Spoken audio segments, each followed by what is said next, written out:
So my name is Jaccqueline Rosa, and I am a fourth-year marine science major.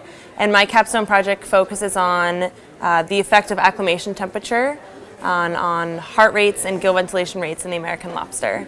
And so I took juvenile lobsters that are about this big, and I placed them in a tank, and I increased the water temperature from around 10 degrees Celsius to 30 degrees Celsius. And during this time, I monitored gill ventilation rate and heart rates. I looked at gill ventilation rates by counting the number of beats of gill bailers, and gill bailers are located right under the mouth, and they flush water through the gill cavity to oxygenate the gills.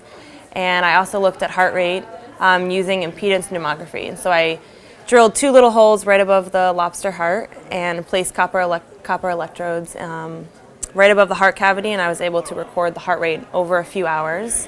And my data so far shows that cold acclimated lobsters respond more dramatically to heat stress, and that the warm acclimated lobsters have a much higher Arrhenius break temperature, and so their failure thresholds are much higher than the cold acclimated lobsters. And this data is very useful in understanding how lobsters will respond to temperature change as sea temperatures continue to rise. In the past few years, we've seen a shift of lobsters up the coast of New England. And so understanding how lobsters respond behaviorally and physiologically to temperature change is important.